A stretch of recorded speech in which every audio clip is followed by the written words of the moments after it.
Assalamualaikum warahmatullahi wabarakatuh. Anak-anakku sekalian, bagaimana kabarnya hari ini? Semoga kalian semua tetap dalam keadaan sehat-sehat selalu ya, amin.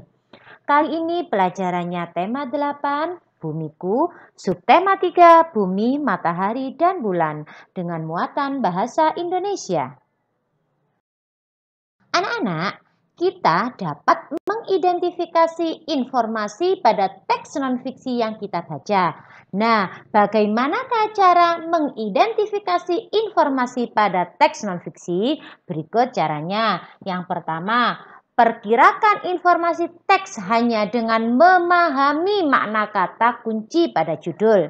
Yang kedua, simpanlah perkiraan informasi, lalu bacalah isi teks secara keseluruhan ya.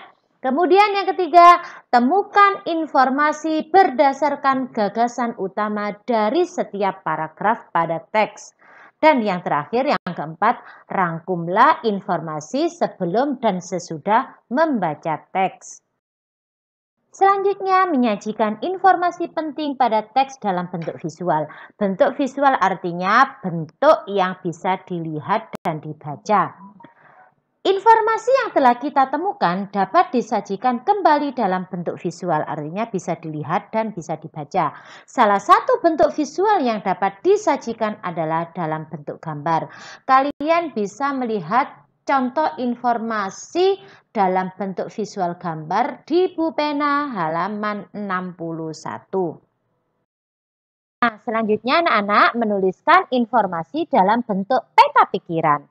Selain dalam bentuk gambar, kita dapat menuliskan informasi yang kita dapatkan dalam bentuk peta pikiran atau mind map. Peta pikiran merupakan suatu konsep yang menyajikan isi dari informasi pada teks dengan bentuk yang menarik. Sekarang menuliskan informasi dari teks non-fiksi. Salah satu cara efektif untuk menemukan informasi penting pada teks non-fiksi adalah yang pertama, bacalah teks dari awal hingga akhir secara intensif.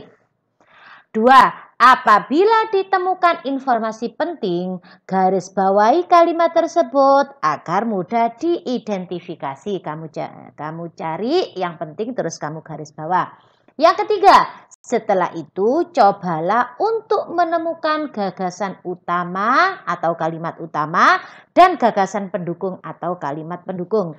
Artinya apa? Setiap paragraf pasti ada kalimat utamanya, juga ada kalimat pendukung.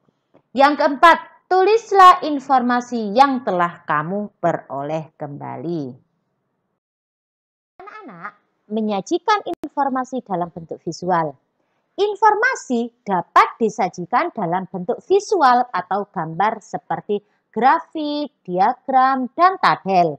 Bentuk informasi ini biasanya digunakan untuk memperlancar pemahaman dan memperkuat ingatan pembaca. Nah, bagaimana caranya menyajikan informasi dalam bentuk visual? Yang pertama, tentukan informasi penting dalam teks. Kedua, selanjutnya rancanglah bentuk visual yang tepat.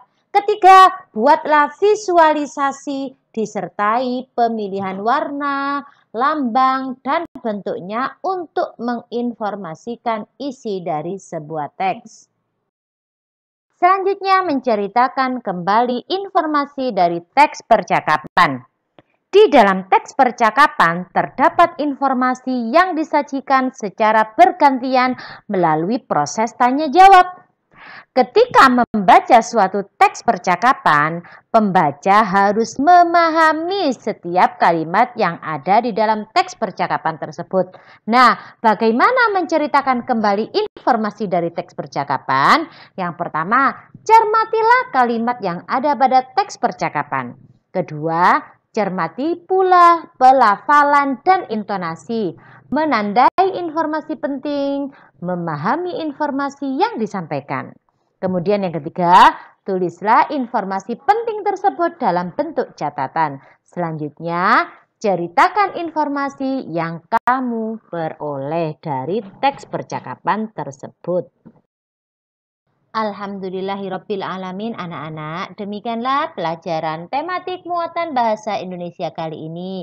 Ibu sangat berharap kalian bisa memahami apa yang Ibu sampaikan.